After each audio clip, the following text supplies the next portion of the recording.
Hello, everyone. Welcome back to 10-Minute English with May.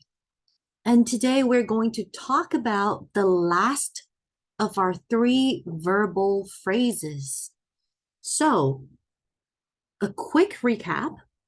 We have already talked about the infinitive phrase, which is to plus verb.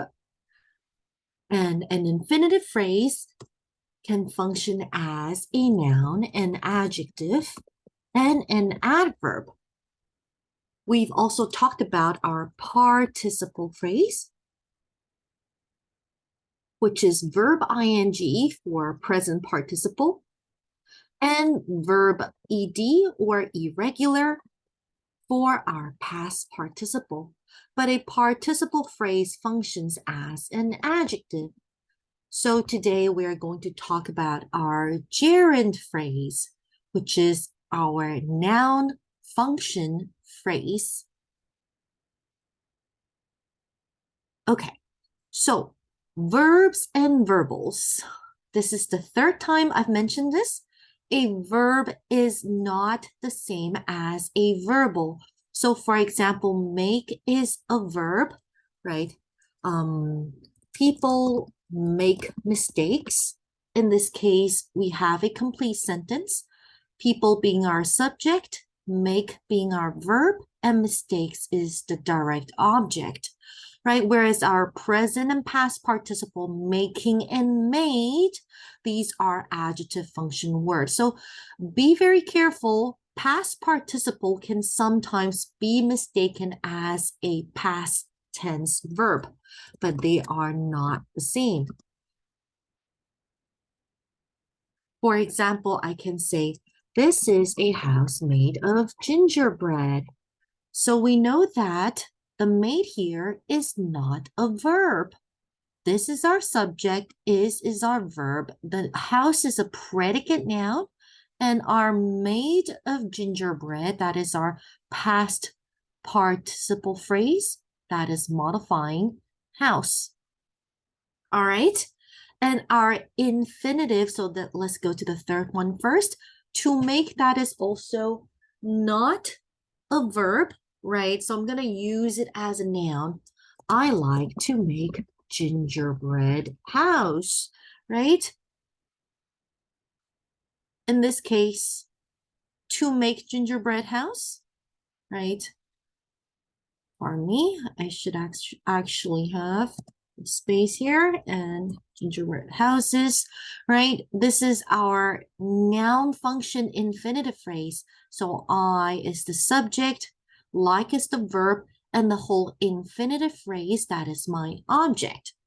Okay, so we know that a gerund phrase is verb ing and it is noun function. So a noun function, that means that our gerund phrase would be either the subject or the object of the sentence. For example, making cupcakes is fun. I like making cupcakes. Or I learned about making cupcakes in class. Right, so you can see that in the first example, making cupcakes, that is our subject. So keep in mind that gerund phrase as subject is singular, so your verb would be singular is. Don't mistake the cupcakes for your subjects, because remember, for verbal, they retain the characteristic of verb, right? One of which is when the verb is originally transitive, which means takes on object, our verbal, our gerund in this case, takes on object as well. So making is transitive. So the cupcake is actually the object of our gerund. And together they make a phrase. All right. So it's actually the action of making cupcakes that is our subject, singular subject. All right. In our second example, I like making cupcakes, right? This is our object, right? Subject, verb, object.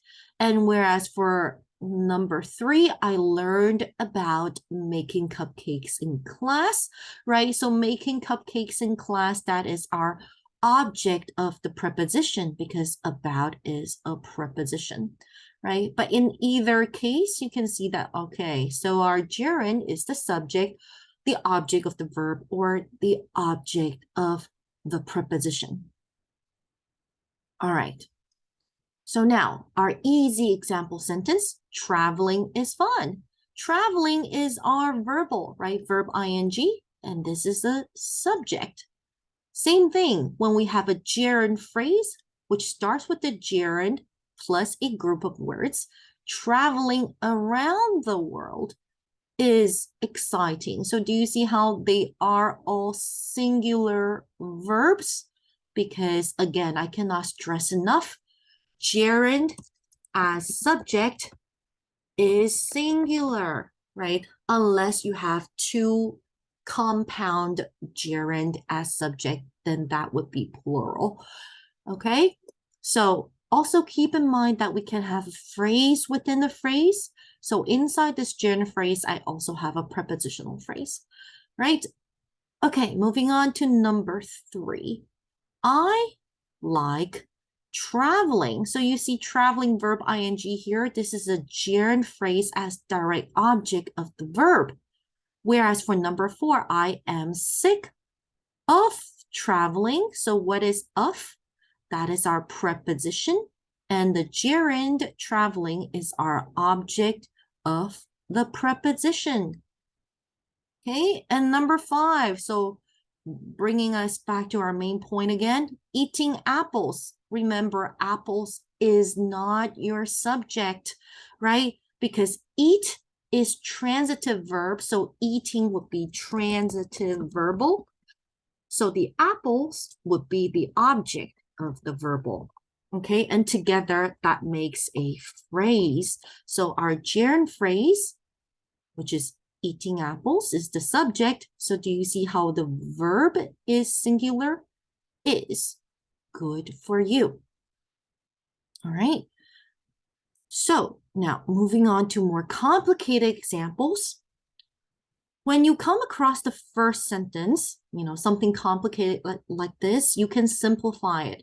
So how do we simplify long sentences? Simplify by crossing out prepositional phrases, right? So I'm going to cross out down the trail into the Grand Canyon. And you can see, hey, where is my gerund phrase? It's actually riding a horse, right? And the prepositional phrases just come within that gerund phrase. Okay, and again, it's the action of riding a horse that is the object of the verbal, right? So riding a horse is a memorable experience. Okay, number 2, interstate highways make driving long distances less stressful. So this is our gerund phrase, right? Driving long distances. What is it doing here? Highways is the subject, make is the verb. It is a transitive verb. So the driving long distances, this is actually our object, right? And the less stressful, this is just adjective.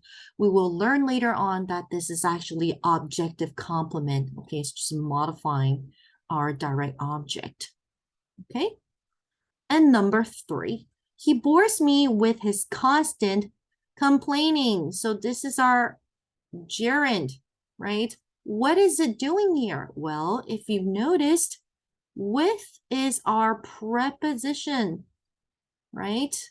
So what is the complaining doing here? This is the object of the preposition.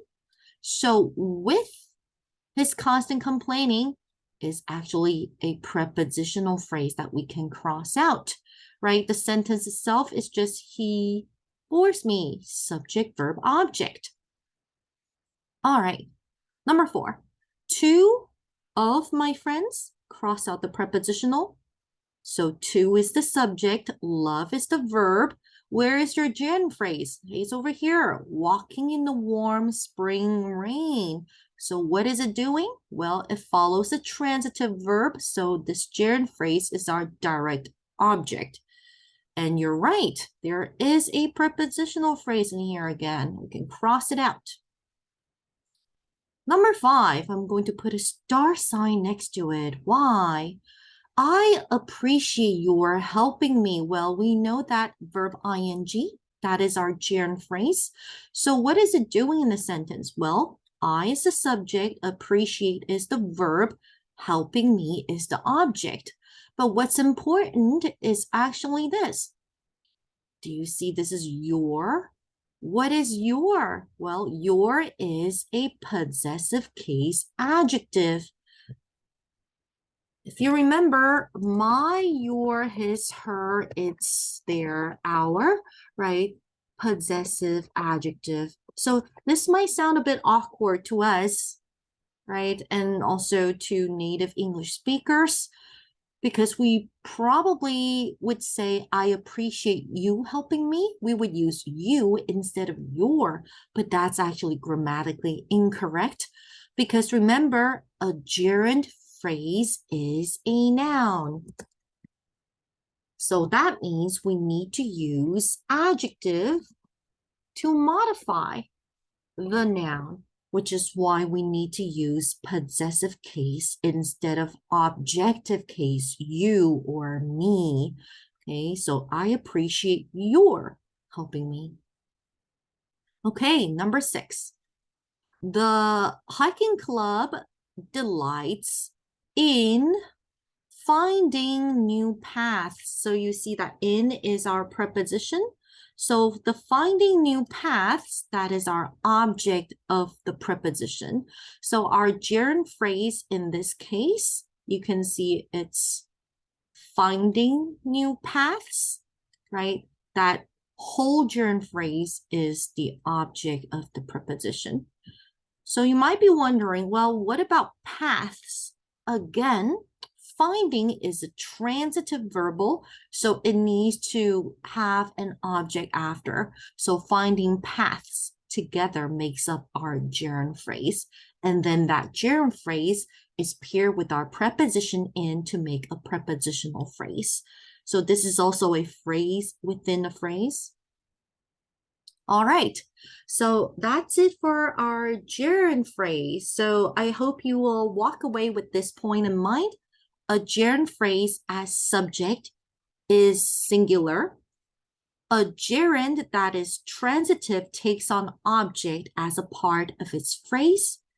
And you need to use a possessive adjective like my, your, his, her, so on and so forth, to modify your gerund phrase. Okay, and that's it for today. I will see you next time. Bye-bye.